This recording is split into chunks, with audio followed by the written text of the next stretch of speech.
is crazy. Can you see me, Aman? I think I've been struggling with this light. Like, am I visible?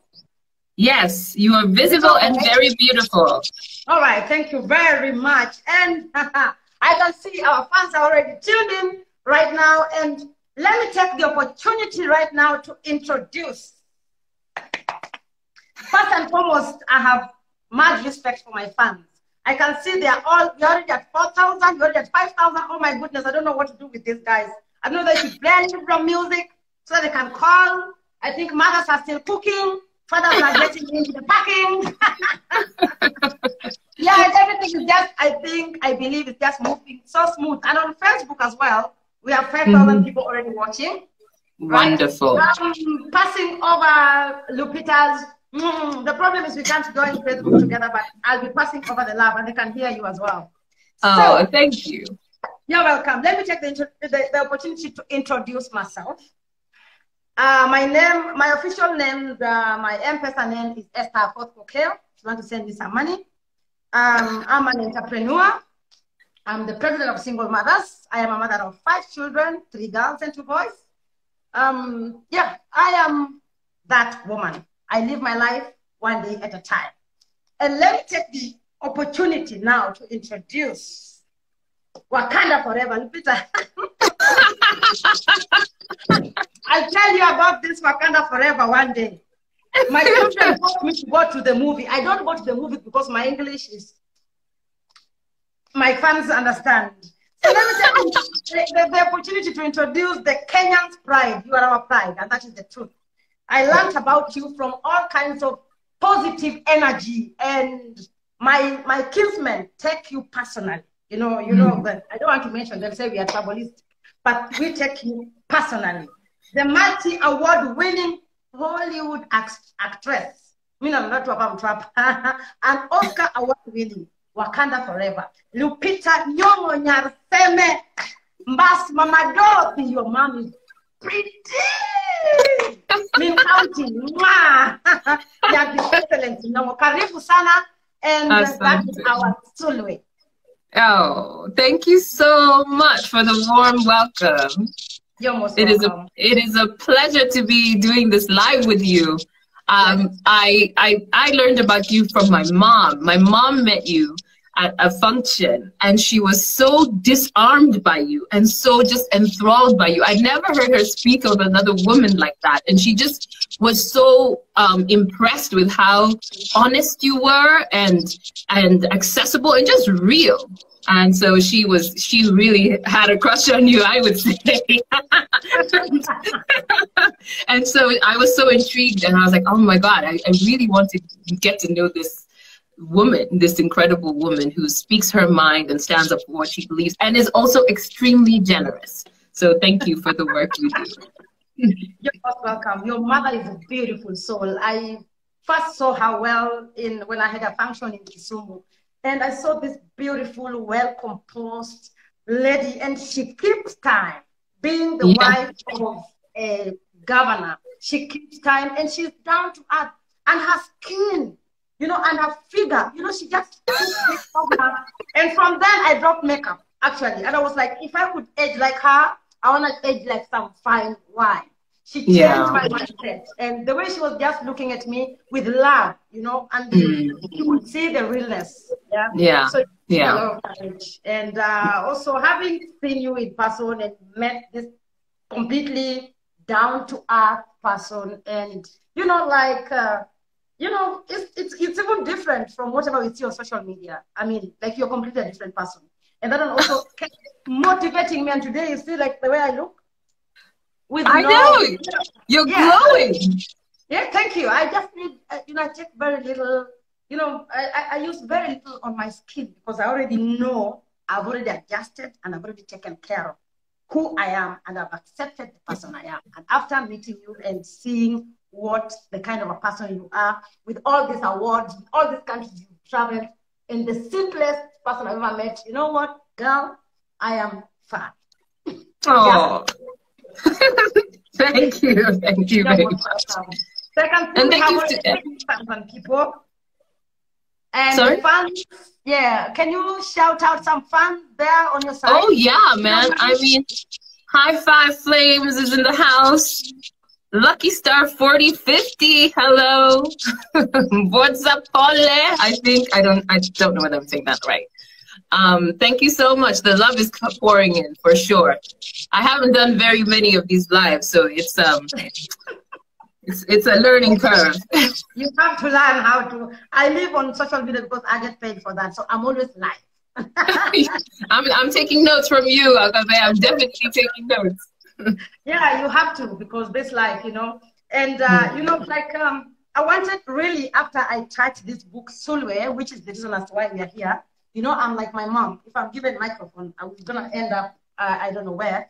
And when I read this book, trust you me, first and foremost, I went like, oh my goodness, I did not know that colorism, you call it my English, I already asked permission from before, it's colorism? Yes, colorism, you're right. Colorism. Yes. Right? Yeah, the colorism. I did not know it affected so many people. I didn't understand this. I thought it was only me, because being a celebrity, people kept on bashing me and telling me how ugly I am, if I should have been brown, that would be much more better. So sometimes I sat down and started following some fans. I said, this lady has said I'm ugly. Maybe she's prettier than me. Let me go to her page and check what beauty means. Until I arrived there and said, I will know. Oh, sorry. If this is what it's all about, I think I'm very fine. I read Sulwe. This one now stamped my beauty and boosted my self-esteem from 120 to 199.9. Wow. You know, especially when I arrive in the middle where you tried to take off your skin so that you can reach the flesh, the red meat, so that you can be the same like other girls that, you know, you see and you think they are pretty. Even when we were in school, we thought that light-skinned girls are more prettier. When we used to go for those, you call it what, when you used to go for those, I don't know, you call them what, those secondary school visits. Yeah. Light-skinned girls were chased more than the dark skin. So I had to, yellow punk, I had to do something unique so that I can be recognized. But now I don't even do much. I mean, when I walk into Amsterdam, so all the heads stand on me. I just need to have that big hair and stamp my feet with pride.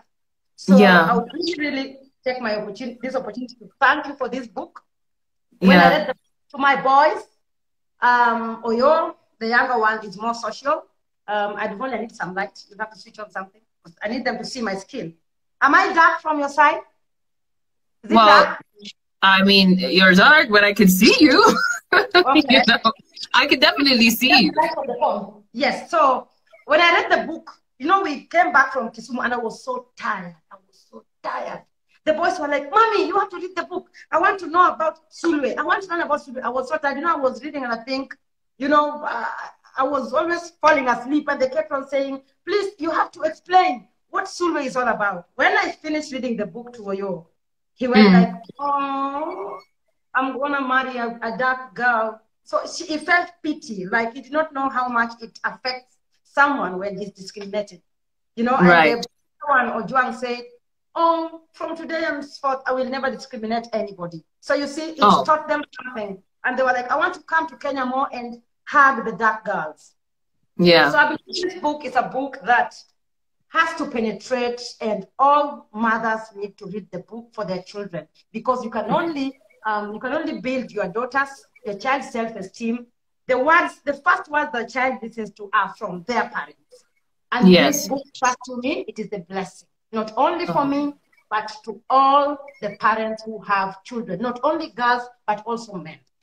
Yeah, yeah. I mean, that's why I wrote it, because when I was growing up, I got teased for my skin, and but I also had a sister who was born after me, who was a lot lighter skinned than me. And so it was from relatives and friends going, oh, she's so brown and beautiful. She's so brown and beautiful. And never hearing that said about me. So it was the first time when I was around 5, when I felt like there was something wrong with my dark skin. I was surrounded by dark-skinned people, but how come it wasn't associated with beauty, you know? And so I started to do a lot of the things that Sulwe does in the book. And it means, I also was feeling self-conscious about myself, because in school, all the books that we read, you know, all the children's books had white people in them. So I never really got a chance to see dark skin in children's books. So that's why I wanted to write Sulwe, to help children right now learn that they're beautiful before the world tells them anything else, right? Because when you're young, at that point, before the world has told you what you're worth, your parents and yourself, you have an opportunity to really to build yourself up. So yeah, that was definitely the inspiration. So thank you. I'm glad it meant a lot to you. Yeah, it did. And to my surprise, most successful people like you would like to write just their journey, and nobody really thought about kids. How you don't have kids yourself? How did you think about writing about a book for kids? Why not how you became a superstar? Because everybody wants to be a superstar. I love kids, but I've never thought about writing books for kids. Yeah, I mean, I love children. So, you know, and I hope my window for having them has not passed. Because I was hurt as a child by my skin, I felt like a way to write this book would make my wound my weapon, you know? And so that's why I wanted to write it, almost to heal the wound inside myself, but also to provide it for kids today. Like, I just love the idea of being able to